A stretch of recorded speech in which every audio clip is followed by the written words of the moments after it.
Tenés el micrófono cerrado, Edu. Siempre lo bueno lo digo cuando tengo el micrófono apagado. Bueno, lo que esperamos es esto, ¿no? Que Él provea lo que necesitamos cada uno de nosotros mientras buscamos del reino, mientras pensamos, meditamos en el reino, mientras que vemos a Jesús como el centro, como el Rey Supremo, como el que está en el trono y nosotros mirando a cara descubierta ese trono.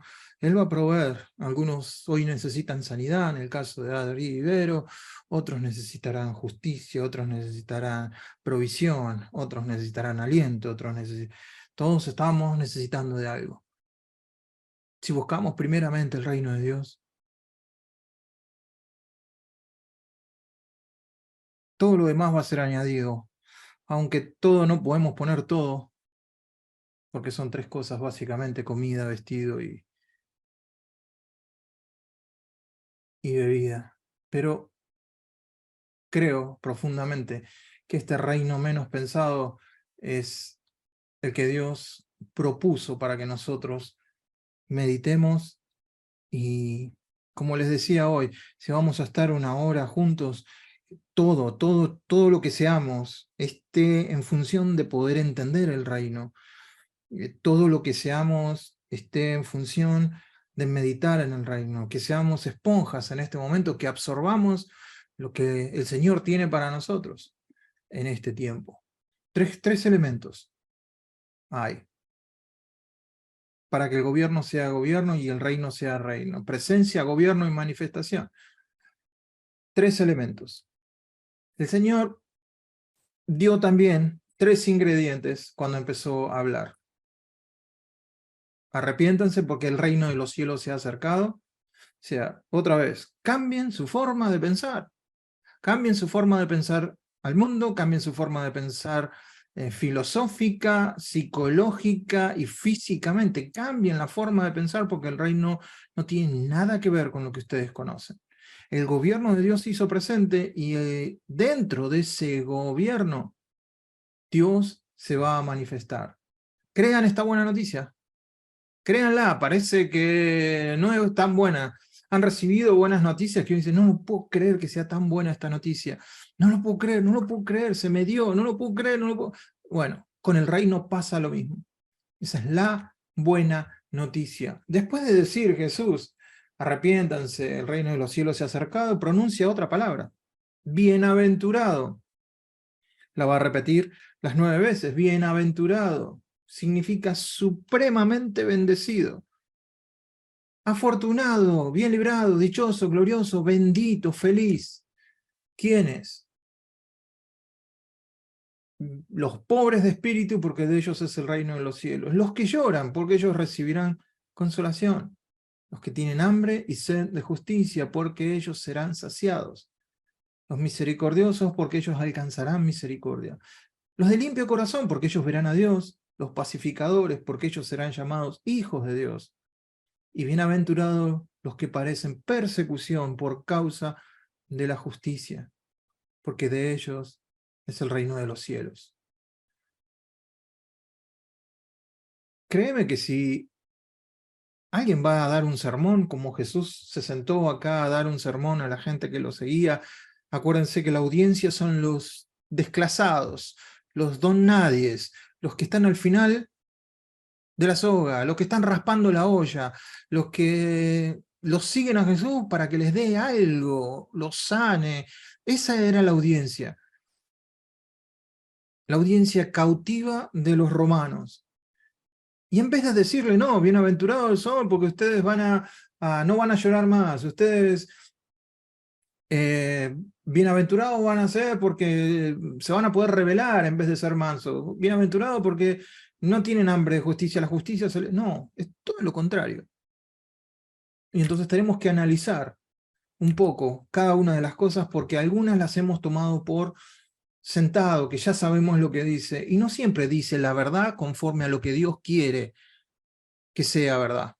Hoy es un caso. Por eso mi oración es: Dios, ayúdanos a conocer la verdad como vos querés que la conozcamos.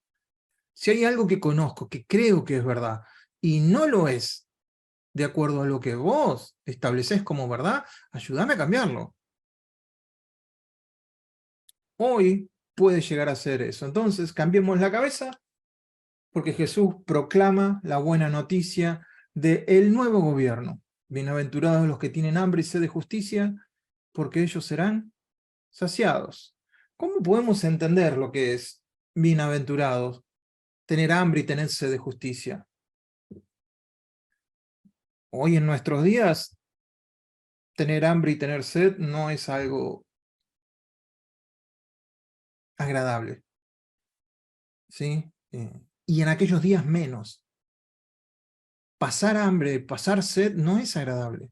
No sé cuántos de ustedes habrán pasado hambre, pero el hambre no es agradable. No es agradable que te acuestes sin saber si al otro día vas a poder comer. No es agradable estar caminando con que se te pega el paladar, se te seca la boca y no saber si vas a tener algo para tomar. Entonces, ¿cómo podemos entender esto? Yo acá me puse a jugar con las palabras y vamos a tratar de entenderlo con 3 síntomas del cuerpo, como para hacerlo un poco más divertido la cosa. 3 síntomas que aquejan al cuerpo. El síndrome de Prader-Willi, la polidipsia y el cortazo.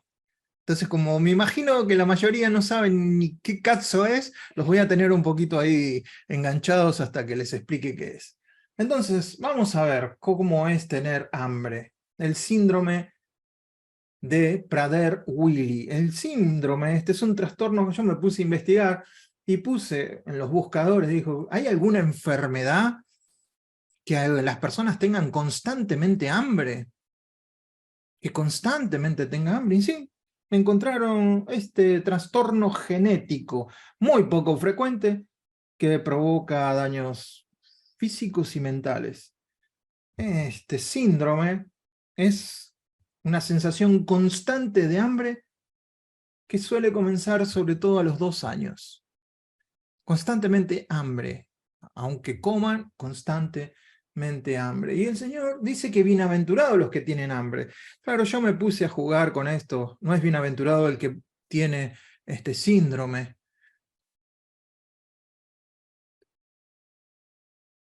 Pero el Señor dice que es bienaventurado el que tiene hambre y sed de justicia. En este síndrome la gente tiene hambre de comida. Pero de justicia. El salmista cantó, porque Él satisface el alma anhelante y llena de bien el hambre hambrienta. Definitivamente, definitivamente Jesús no está hablando de un hambre natural, no está hablando del hambre de comida, aunque yo utilicé los puntos como situaciones del cuerpo, Jesús no se está refiriendo a eso. Él dice que satisface el alma. ¿Qué comida hay para el alma? ¿Qué alimento hay para el alma? Él satisface el alma. Pero el alma ¿qué? El alma que anhela. En otras versiones dice el alma menesterosa. Si hay palabras complicadas, es esa. Es menesteroso, anhelante, es el ave de rapiña que está en el cielo planeando, buscando su presa. ¿Sí? ¿Qué voy a comer? ¿Qué voy a comer? Y anda buscando, mirando todo, haciendo, controlando todo lo que está pasando en el terreno. A eso se refiere. Al alma que está con esa inquietud de buscar en todos lados, a ver dónde está Dios, dónde sale Dios, dónde me sale Dios al encuentro. Ese es el alma anhelante. Hay un cuento, nunca se sabe si es cierto, porque en la historia nunca se sabe. Se dice que Sócrates a alguien una vez le vino a preguntar si le podía dar conocimientos. Dicen que Sócrates lo metió bajo el agua hasta que no podía respirar y cuando salió, que salió todo sofocado, de esa manera, Sócrates le dijo, cuando quieras el conocimiento así como querés el aire, volvé. Yo no estoy diciendo que nos metamos abajo del agua ni nada de eso, pero el hambre es distinto a ganas de. ¿Ganas de comer? Tenemos todo. Yo estoy así por las ganas de comer. No estoy así por el hambre. Pero el hambre es otra cosa. Bienaventurados los que tienen hambre y sed de justicia. Hambre de justicia. La segunda condición del cuerpo es la polidipsia. También busqué lo mismo. ¿Habrá algo que una persona constantemente tenga sed? Y sí, hay una enfermedad que se llama polidipsia. La polidipsia es el aumento anormal de sed. Constantemente, aunque la persona pueda tomar grandes cantidades de líquidos, siempre siente la necesidad de sed, de tomar algo. Obviamente, el Señor no se está refiriendo a eso. Pero estaría bueno que tuviéramos el síndrome de Prader-Willi o el síndrome de polidipsia en las cosas espirituales. Que nunca estés saciado de Dios. Y que siempre tengas sed de Él. Que siempre tengamos hambre de Dios y siempre tengamos sed de Dios. El salmista dice, mi alma tiene sed de Dios. ¿De qué Dios? Del Dios vivo. Cuando vendré y me presentaré delante de Dios. La sed parece que se calma delante de Dios para el salmista. En otro salmo dice, oh Dios, tú eres mi Dios. De madrugada te buscaré, mi alma tiene sed de ti. Mi carne te anhela, otra vez la palabra, anhelar. En tierra seca y árida donde no hay aguas. Fíjense que no se trata de persuadir a Dios de que nos dé o que parezca que tenemos hambre y sed. La idea es de amarlo tanto que permitamos que Él calme el hambre por Él y la sed por Él. David acá estaba en el desierto, perseguido, sin agua, y él, oh Dios, tú eres mi Dios, de madrugada, mi alma tiene sed de ti, está en el desierto, la está pasando mal, la está pasando con sed, me imagino el desierto, pero él traspola eso y lo mira a Dios y dice, yo tengo sed de vos. Aunque esté en esta tierra árida y cerca, vos sos el que saciás esta sed. Si ponemos, busqué la palabra hambre, busqué la palabra sed, generalmente hay muchos versículos bíblicos en donde vamos a encontrar que el pueblo tuvo hambre, que tal pueblo tuvo hambre, que tal tuvo hambre, pero pocas se refieren a la hambre espiritual y la sed espiritual. Entonces, pero Dios sí utiliza el hambre natural que tenemos y la sed natural para compararlos con nuestra relación, para nuestra búsqueda de Él. En Isaías 65 dice, pero como el resto de ustedes abandonó al Señor y se olvidó de su templo, y como preparó fiestas para honrar al Dios de la fortuna, prepararon una pachanga para adorar al Dios de la fortuna, y ofrecieron vino mezclado al Dios del destino. Ahora, dice Dios, yo los destinaré a ustedes a la espada. Todos ustedes se inclinarán delante del verdugo, pues como lo llamé, ustedes no me respondieron. Perdón, cuando lo llamé, ustedes no respondieron. Cuando hablé, no me escucharon. Pecaron deliberadamente ante mis propios ojos y eligieron hacer lo que saben que yo desprecio. ¿Ven el corazón del pueblo? ¡Qué tristeza! Así que por consecuencia, en definitiva, por lo tanto, esto dice el Señor soberano, mis siervos comerán, pero ustedes pasarán hambre. Mis siervos beberán, pero ustedes tendrán sed. Mis siervos se alegrarán, pero ustedes estarán tristes y avergonzados. Y después sigue diciendo, mis siervos tal cosa. El hambre y la sed siempre están encadenados a lo que Dios, a la relación con Dios. Esta gente se apartó, bueno, van a tener hambre y van a tener sed. Ustedes pueden buscar hambre y sed. Yo hice mi trabajito de poner en la concordancia hambre y poner en la concordancia sed. Créanme que me sorprendí, traté de buscar versículos que no fueran tan conocidos. Pero a estas dos circunstancias Jesús dice, yo soy el pan de vida. El que venga a mí no tendrá hambre. El que crea en mí no tendrá nunca sed. Ahora, Jesús tuvo hambre. Jesús tuvo sed. Los discípulos tuvieron hambre. Los discípulos tuvieron sed. Pablo dice, yo sé tener abundante, la he pasado bien y he tenido hambre. Entonces quiere decir que este versículo no es del todo verdad.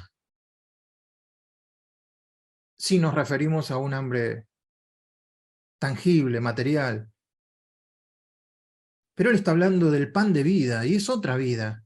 No es la vida que nosotros conocemos. No es la vida biológica, no es la vida almática, es la vida Zoe. Es la vida que proviene de Dios, la vida que el hombre no puede generar, la vida a la cual el hombre murió por querer ser Dios. Es la vida espiritual, la vida que solo está disponible en aquel que es el camino, la verdad y la vida. Es esa vida. Entonces nunca vamos a tener hambre de esa vida y nunca vamos a tener sed de esa vida. Nunca vamos a tener hambre espiritual y nunca vamos a tener sed espiritual si nosotros vamos a Jesús. No me voy a detener mucho en el hambre y en la sed. Yo creo que entendieron el punto. Creo que en donde voy a pasar más tiempo es en el cortazo. Me gustó la palabra cortazo.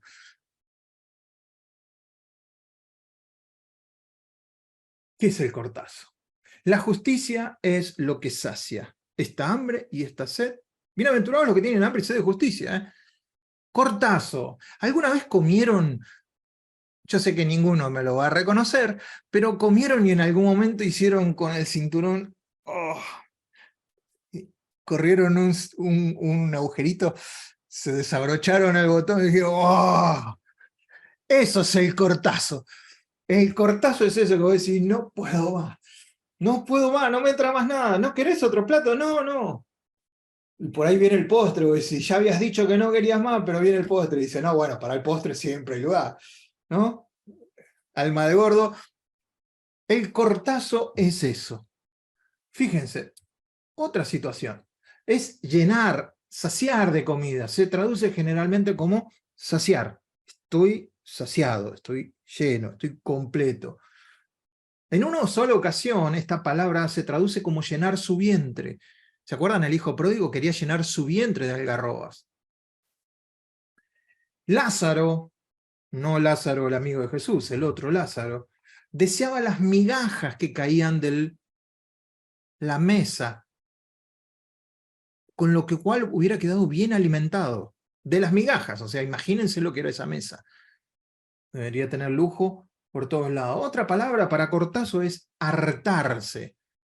Entonces, bienaventurados los que tienen hambre y sed de justicia, porque ellos se van a hartar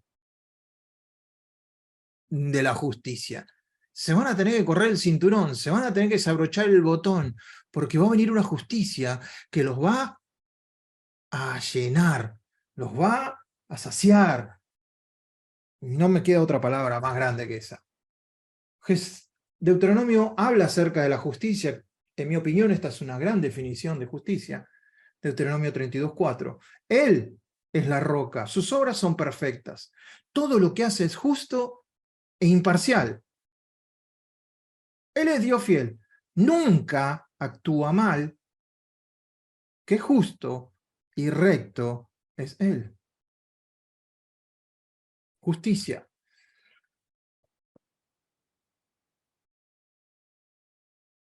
Acá hay un versículo en el que yo les decía que a veces entendemos, por lo menos yo lo entendía, y era una verdad que no era una verdad conforme a lo que Dios tiene como verdad.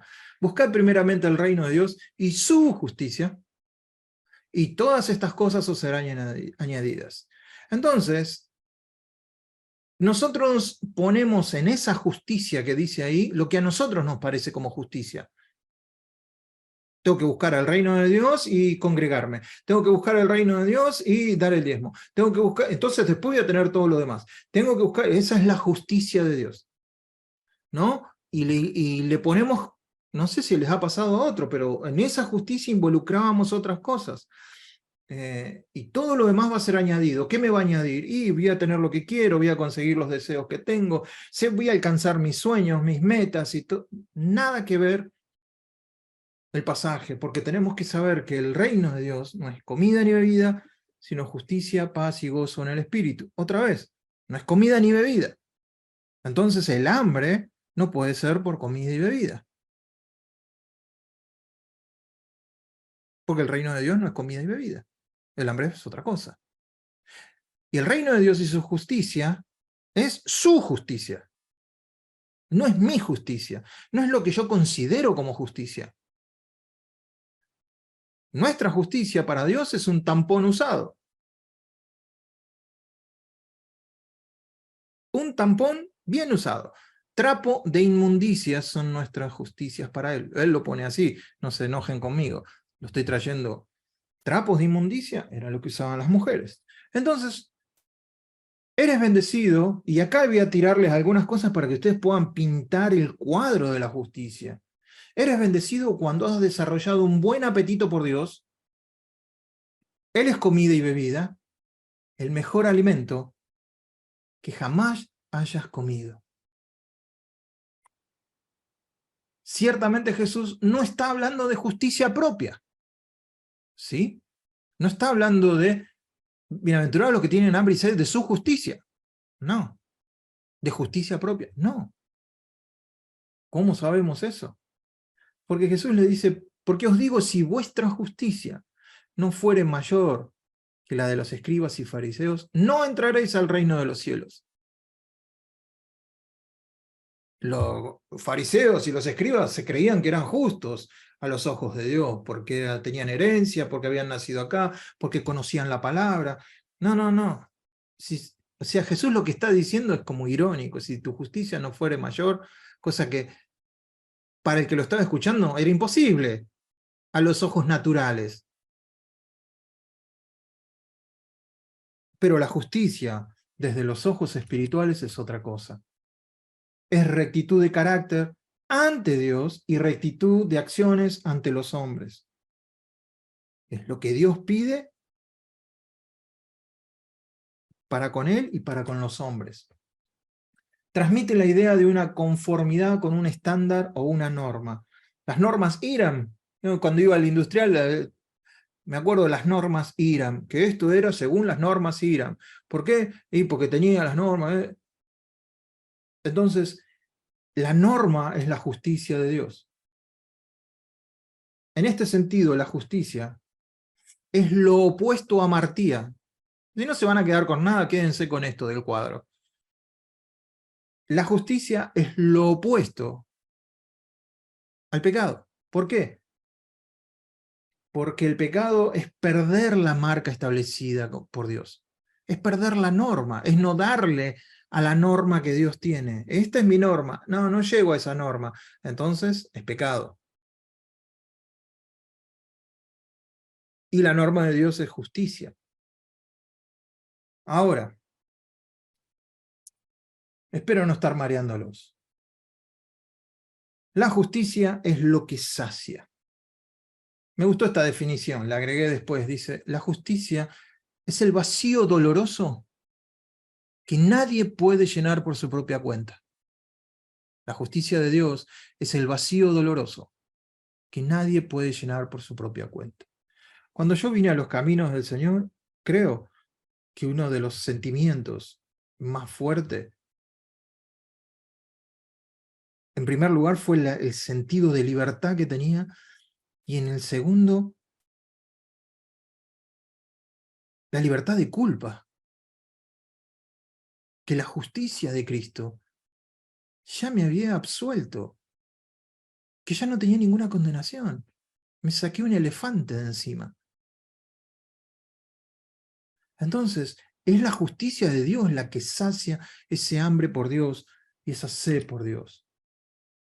En el Edén se perdió la igualdad de valor y de propósito para con Dios y para con las personas. No hay sentido de justicia.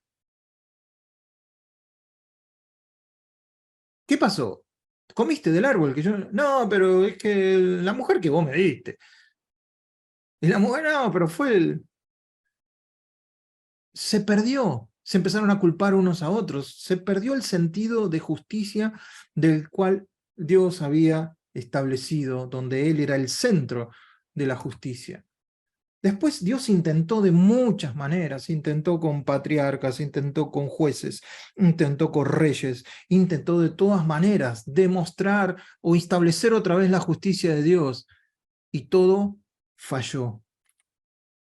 Génesis 18:19, yo escogí a fin de que él, o sea, Abraham, ordene a sus hijos y a sus familias que se mantengan en el camino del Señor haciendo lo que es correcto y justo, lo cual sabemos que ninguno pudo lograrlo. La religión después tampoco pudo llegar a satisfacer la justicia de Dios. Mateo 23:23. Pues se cuidan de dar el diezmo, el más mínimo ingreso de sus jardines de hierbas, ¿sí? Del eneldo, de eso daban todo el diezmo. Pero pasan por alto los aspectos más importantes del reino, de la ley, la justicia, la misericordia y la fe. O sea, la religión tampoco puede establecer lo que es la justicia de Dios. Y ahora sí, déjenme presentarles a la justicia. La justicia es una necesidad primaria, tanto como comer y tomar, como la comida y la bebida. La justicia es primaria. Buscad primeramente, antes que nada, el reino de Dios y su justicia. Es una necesidad primaria. La justicia se encuentra solo en Cristo. Aquel que no conoció pecado, por nosotros lo hizo pecado el Padre, para que nosotros fuésemos hechos justicia de Dios en él. Si alguna vez quieren aprenderse un versículo de memoria por el amor de Dios, no creemos en los tatuajes, porque si no te diría que te lo tatúes, porque está buenísimo, como para verlo todos los días, me lo tatuaría acá en el antebrazo. No, aquel que no conoció pecado, ¿quién es? Jesús. Por nosotros el Padre lo hizo pecado. ¿Tenés la imagen? ¿Cuál es la imagen? El sumo sacerdote, que ponía las manos sobre el cordero y transmitía el pecado del pueblo al cordero. El cordero era sacrificado. ¿Dónde estaban los pecados? No tama, se fue. El Padre depositó, como aquel sumo sacerdote, los pecados sobre el Cordero de Dios que quita el pecado del mundo. Muerto Jesucristo, ¿dónde están los pecados? No está, se fue. Entonces, cortazo. La necesidad de justicia, tenemos un cortazo a la necesidad de justicia. O sea, nos podemos hartar de justicia en la justicia de Cristo. Estamos más que satisfechos. Pablo dice, y ser hallado en él, no teniendo mi propia justicia, que es por la ley, sino por la fe de Cristo. La justicia que es de Dios por la fe.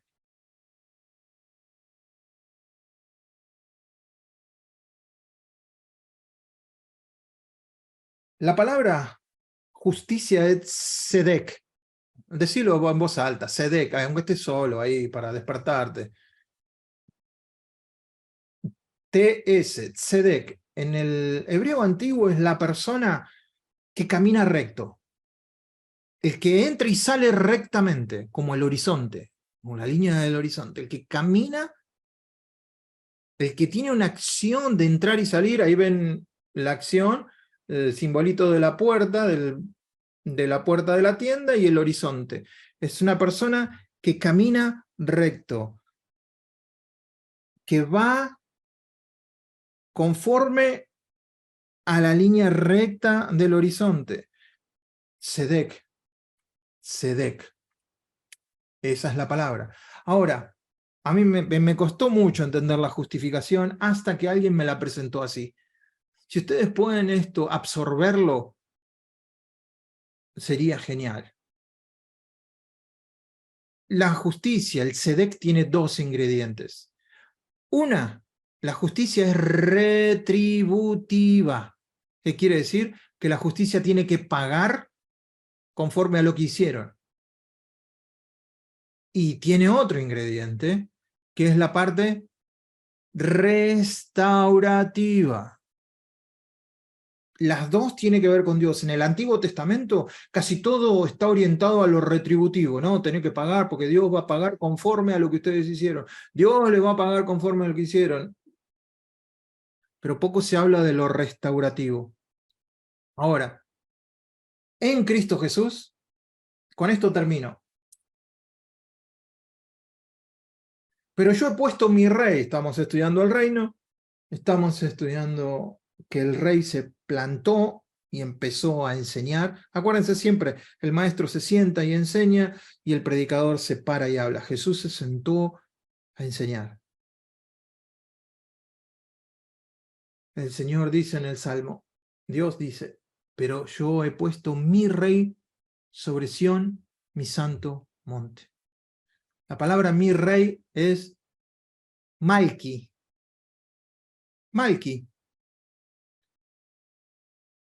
Y en el salmo más citado en el Nuevo Testamento, que es el Salmo 110, está citado como 5 veces, sobre todo en el libro de Hebreos, dice, juró Jehová y no se arrepentirá.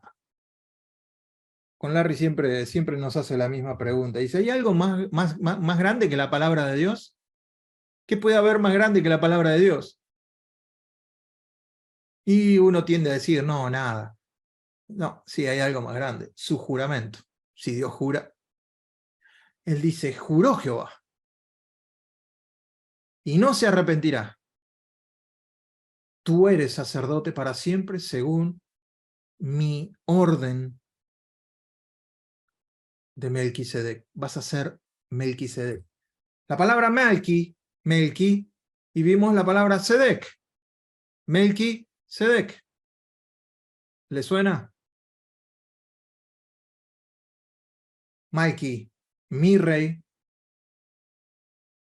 Sedec, justicia.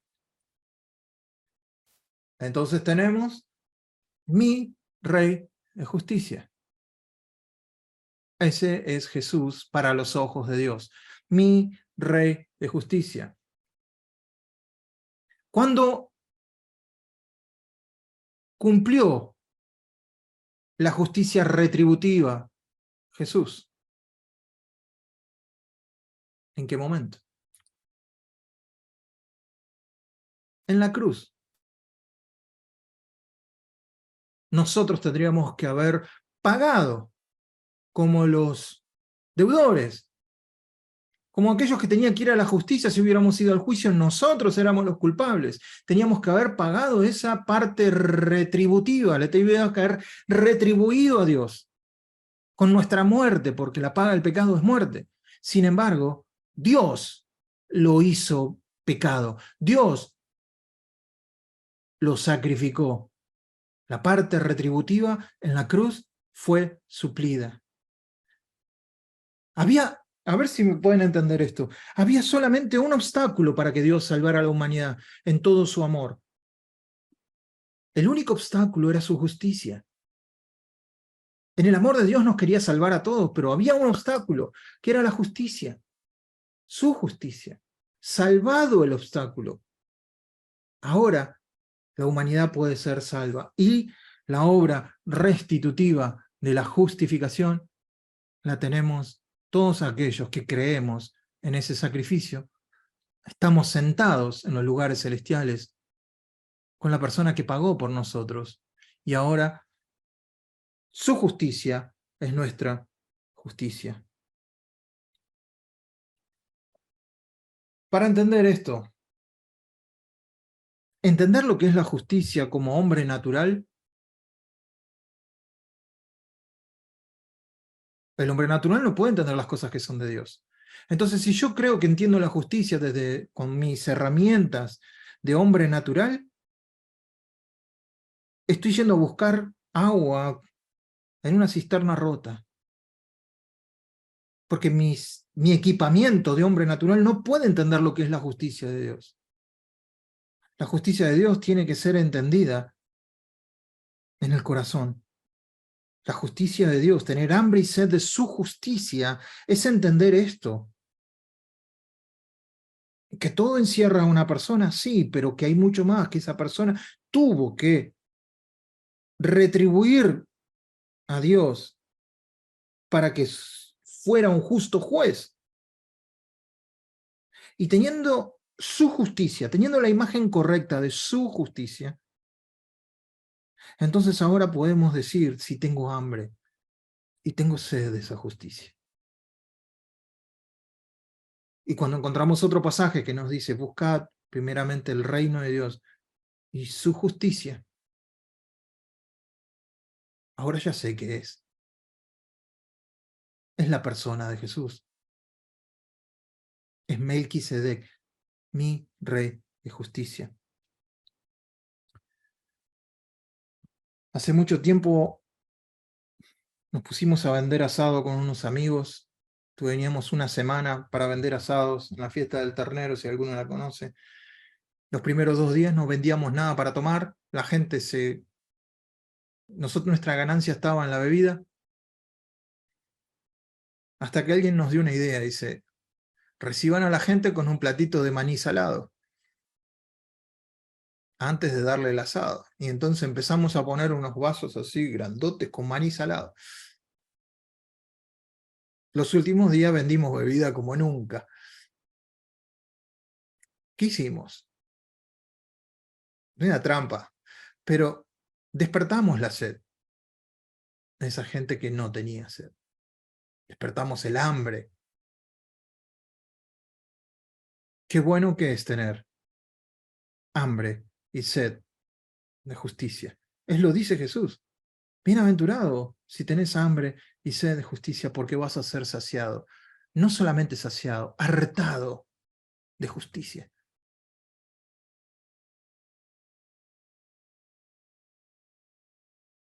Vamos a orar. Papá, venimos en esta noche y te damos gracias.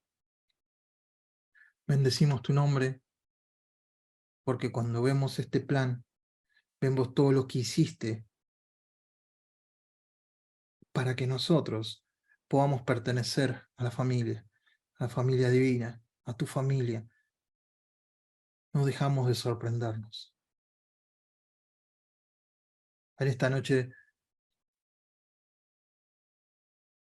te pido que si hemos perdido un poco esa hambre, esa sed por la justicia, por tu justicia, que otra vez nos despiertes, que tengamos algo parecido a estos dos síndromes, ¿no? Que no nos saciemos, que no sintamos nunca que estamos llenos y que no nos sintamos nunca que nos falta el agua, esta agua que va a brotar de adentro nuestro como ríos, esta agua viva. Qué bueno que tenés hambre y que tenés sed, dice Jesús.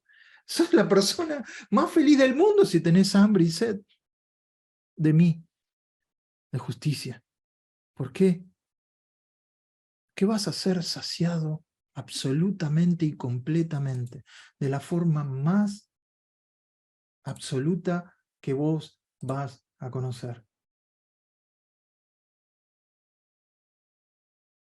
Gracias te damos, Dios. Gracias te damos porque estamos saciados. Cuando tenemos esa necesidad de cubrir esa faltante que no podemos nosotros, ahí está Jesús. Que nunca intentemos con nuestra propia justicia, que siempre abracemos la justicia de Cristo. Esa es la que sacia. Gracias, Dios.